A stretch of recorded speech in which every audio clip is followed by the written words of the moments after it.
Dear students, केचम study point में आपका हार्दिक अभिनंदन। और मैं लेकर के आया हूं यानी कि 10th क्लास वालों के लिए जैव प्रक्रम, जो कि उनके लिए वेरी इंपॉर्टेंट है और इसमें से बोर्ड एग्जाम में जरूर क्वेश्चन आते हैं। तो देखिए, पहला क्वेश्चन है हमारा, स्वपोषी पोषण के लिए आवश्यक है। स्वपोषी कहते हैं, देखिए स्वपोषी पोषण के लिए, स्वपोषी मतलब स्वयं है, तो स्वयं यानी कि स्वपोषी पोषण के लिए आवश्यक है। तो इसमें 4 विकल्प दे रखे हैं, कार्बन डाइऑक्साइड एवं जल, क्लोरोफिल, सूर्य का प्रकाश।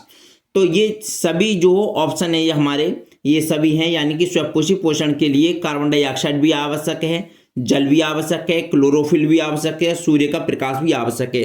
तभी जो है पौधे जो है, देखिए पौधों के लिए क्या चाहिए, कार्बन डाइऑक्साइड चाहिए, जल भी चाहिए, क्लोरोफिल भी चाहिए, जिससे कि पत्तियां हरी रहती हैं, पौधे का कलर हरा रहता है, और सूर्य का प्रकाश जो है उनको जो है ऑक्सीकरण की अभिक्रिया करने के लिए जरूरी होता है। तो इन सभी के लिए यानी कि कार्बन डाइऑक्साइड, जल, क्लोरोफिल, सूर्य का प्रकाश सभी आवश्यक होते हैं। ठीक है।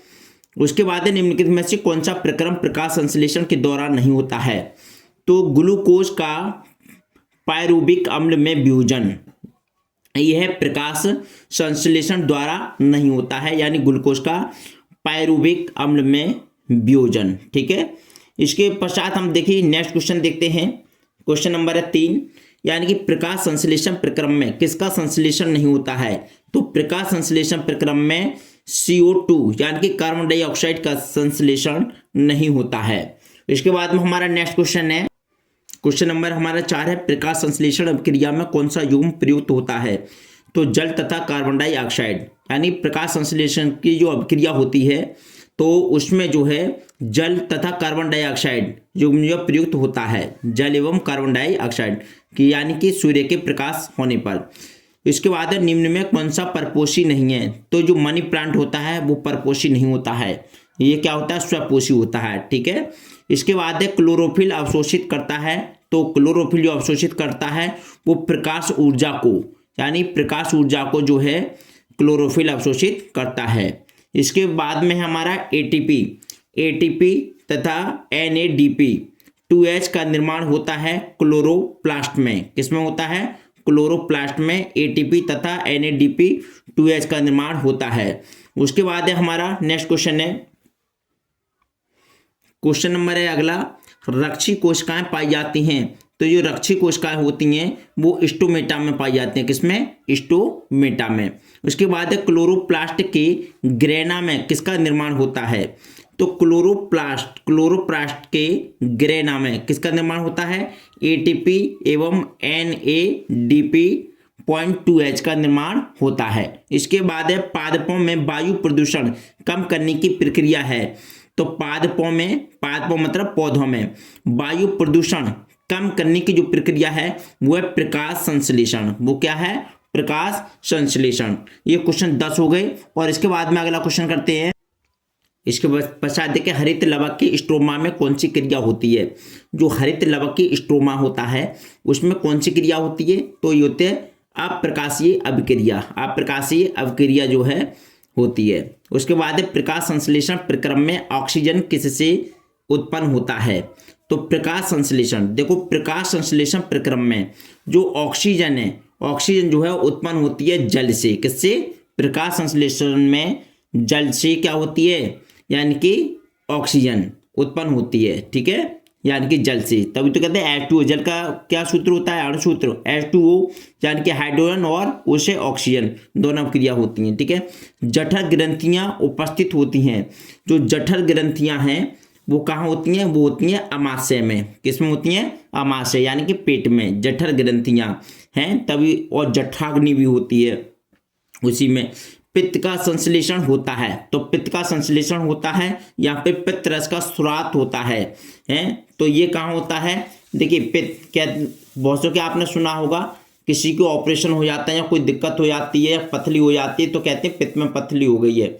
तो ये पित्त का जो संश्लेषण होता है या पित्त रस का स्राव होता है वो होता है हमारा यकृत में। किसमें होता है? यकृत में। ठीक है। तो इसका सही जवाब होगा यकृत में। उसके बाद है मनुष्य में ग्रास नली की लंबाई होती है। जो मनुष्य में जो ग्रास नली होती है, यानी आप खाना खाते हैं उससे गले से नीचे तक की जो नली होती है, उसकी जो लंबाई होती है उसकी होती है 25 से 30 सेंटीमीटर। कितनी होती है? 25 से 30 सेंटीमीटर। ठीक है, यानी जो खाना जो आता है ग्रास नली से होकर के ही खाने आता है।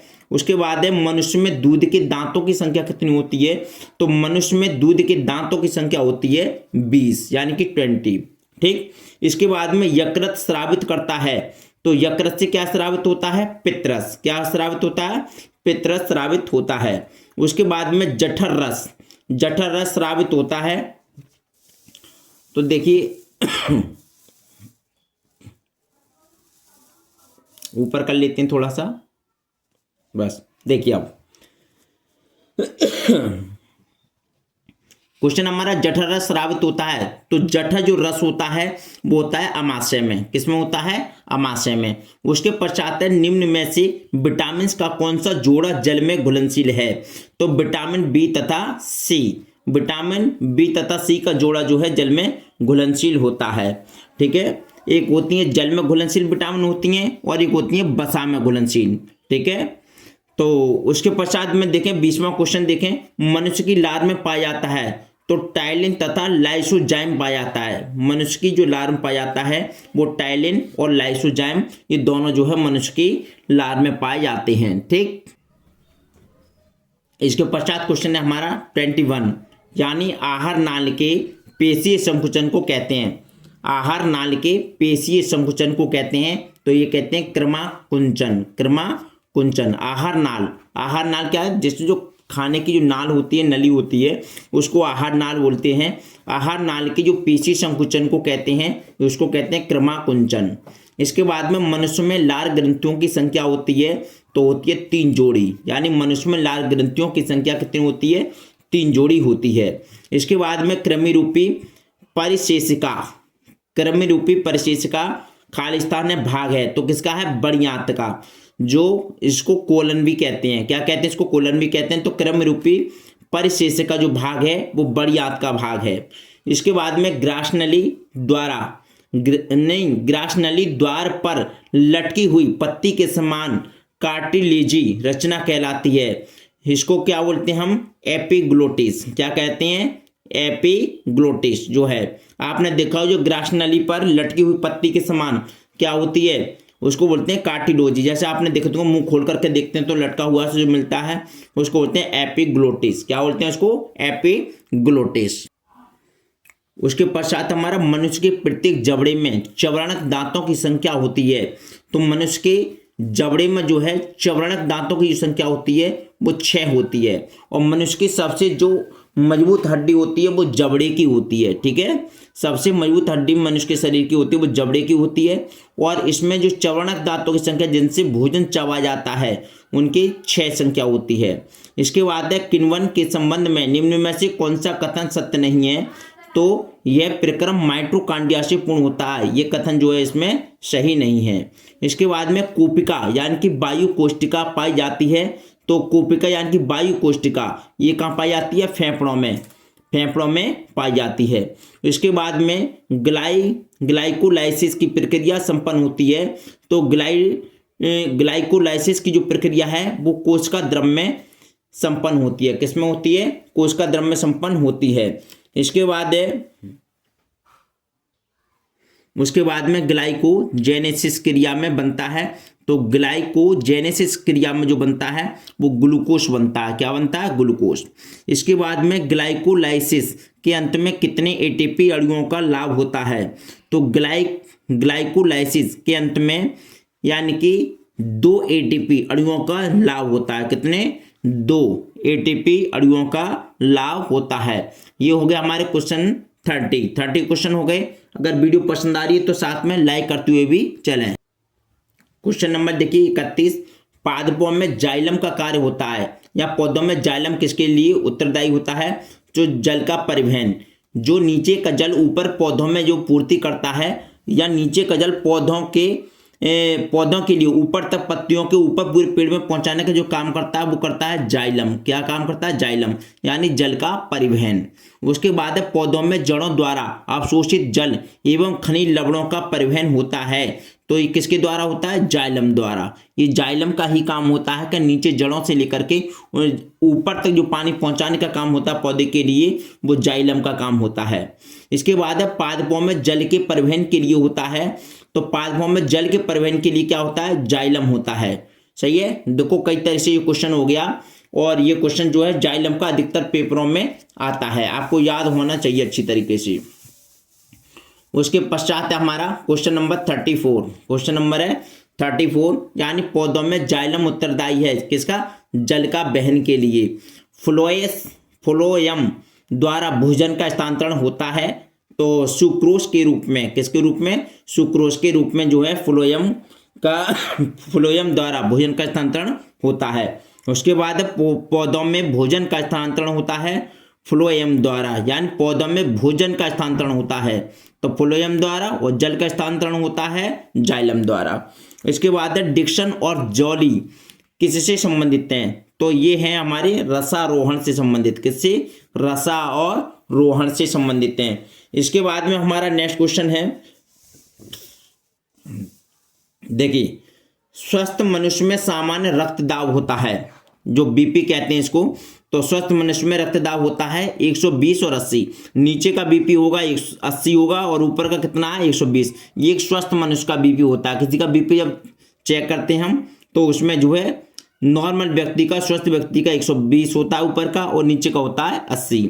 उसके बाद में मानव के हृदय में कोष्ठों की संख्या होती है। तो मानव के हृदय में कोष्ठों की जो संख्या होती है वो 4 होती है। मानव के हृदय में कोष्ठों की संख्या कितनी होती है? 4। उसके बाद है फेफड़ों से शुद्ध रक्त आता है बाएं अलिंद से। बाएं अलिंद से फेफड़ों में शुद्ध रक्त आता है। ठीक। उसके पश्चात हमारा 41 क्वेश्चन, देखिए वीडियो को आप प्लीज लाइक करते हुए चलें। और देखिए, शुद्ध रुधिर को शरीर के विभिन्न भागों में ले जाती हैं क्या? महाधमनी, यानी कि शुद्ध रक्त रुधिर को, या रुधिर कहते हैं किसको? रक्त को शरीर में विभिन्न अंगों में लेके जाती हैं, उनको कहते हैं महाधमनी। क्या कहते हैं? महाधमनी। उसके बाद में वह कौन सी शिरा है जिसमें शुद्ध रुधिर प्रवाहित होता है? उसको बोलते हैं पल्मोनरी। क्या बोलते हैं उसको? पल्मोनरी। ऐसी शिरा होती है जिसमें शुद्ध रुधिर प्रवाहित होता है। उसके बाद में रुधिर के कितने समूह होते हैं? तो रुधिर के कितने समूह होते हैं? रुधिर के 4 समूह होते हैं। कौन कौन से होते हैं? देखिए, ओ होता है, इसको बोलते हैं सर्वदाता। ओ को क्या बोलते हैं हम? सर्वदाता बोलते हैं। इसके बाद में ओ होता है, और फिर क्या होता है? एवी होता है। क्या होता है? एवी। और एवी को क्या बोलते हैं हम? इसको बोलते हैं सर्वग्राह्या। क्या बोलते हैं? सर्वग्राह्या। सर्वग्राह्य यानी सभी का जो ब्लड एक्सेप्ट कर लेता है। उसके बाद में ए होता है ABOO, AB और A और B। ठीक है, इस तरीके से होते हैं। ये प्लस माइनस होते हैं। तो यानी कि O सर्वदाता होता है, ये AB के लिए, A के लिए, B के लिए, इनको सभी को ब्लड दे सकता है।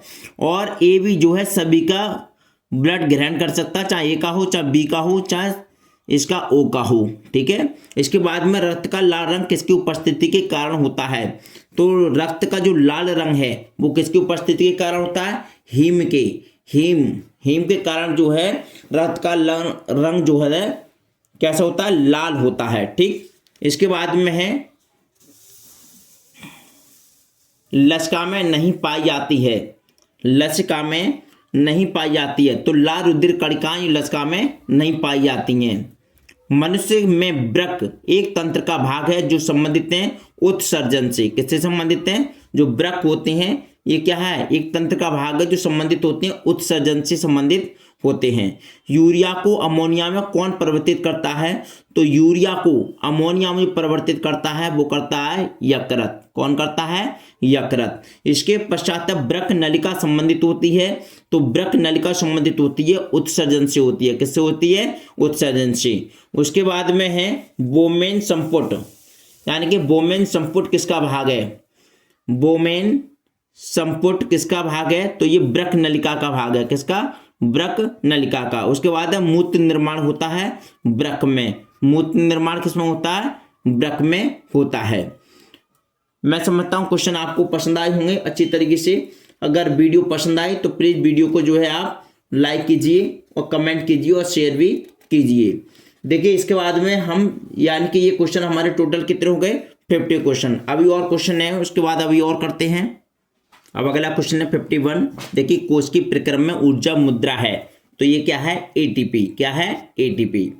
उसके बाद में मैं देखिए सारे के सारे जितने भी जैसे एटीपी है, डीटीपी है, आरएनए, डीएनए, इसकी फुल फॉर्म की अलग वीडियो एक बनाऊंगा, उसमें सारी फुल फॉर्म होंगे आपके, ठीक है। देखिए पायरुवेट में विखंडन की प्रक्रिया संपन्न होती है या फिर ऑक्सीजन की उपस्थिति में पायरुवेट का ऑक्सीकरण कोशिका के किस भाग में होता है?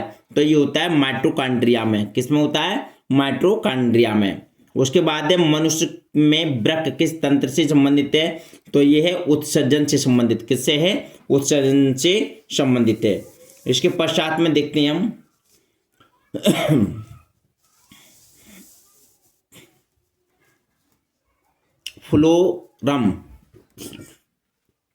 फ्लोएम का कार्य होता है तो खाद्य पदार्थों का स्थानांतरण करना। उसके बाद में मनुष्य में देखिए ये क्वेश्चन दोबारा आ गया। तो मनुष्य में पाचन की शुरुआत किस अंग से होती है? तो उसकी पाचन की क्रिया जो है मुख से ही होती है। हम कितनी भी चीज बड़ी चीज मुंह में रखते हैं और धीरे धीरे जैसे मुंह चलाते हैं, उसमें जो लार होती है, लार के माध्यम से वो चीज तुरंत हमारी पचने लगती है, यानी कम हो जाती है, ठीक है। तो इसलिए कहते हैं कि जो पाचन क्रिया है वो हमारे मुख से ही स्टार्ट हो जाती है। इसके बाद में गुर्दे की इकाई जो उत्सर्जन में भाग लेती है उसको कहते हैं हम वृक्काणु या फिर नेफ्रॉन कहते हैं। क्या कहते हैं? नेफ्रॉन। शरीर में बाहर से ऑक्सीजन की ग्रहण करना और कोशिकीय आवश्यकता के अनुसार खाद्य स्रोत के विघटन को कहते हैं। तो क्या कहते हैं इसको कहते हैं हम श्वसन। क्या कहते हैं इसको? श्वसन कहते हैं, ठीक। अब देखिए शरीर में बाहर देखिए हो गया हमारा श्वसन। उसके बाद है पौधों में प्रकाश संश्लेषण का उत्पाद है तो ग्लूकोज प्लस ऑक्सीजन। देखिए सबसे पहले ग्लूकोज प्लस ऑक्सीजन और प्लस जल, ये ही क्या है? पौधों में प्रकाश संश्लेषण का उत्पाद है। इसके बाद में रक्त दाब पाया जाता है तो रक्त दाब पाया जाता है स्फैग्मोमैनोमीटर द्वारा जो है रक्त दाब पाया जाता है। तो ये होगी हमारी आज की वीडियो। और देखिए ये वीडियो जो है आपके लिए बहुत ही महत्वपूर्ण है, एक बार और देख लेना, सारे क्वेश्चन आपको याद हो जाएंगे, ठीक है। और बाकी डिटेल में पढ़ाने के लिए अलग अलग क्वेश्चन बड़े लेके आऊंगा। अभी मैं ऑब्जेक्टिव टाइप के लेकर के आया हूं जिससे कि आपको जो है एक एक नंबर के क्वेश्चन पूरे हो जाए। और अगर वीडियो पसंद आए तो प्लीज वीडियो को लाइक कीजिए, कमेंट कीजिए, शेयर कीजिए। Thank you so much for watching this video. नमस्कार।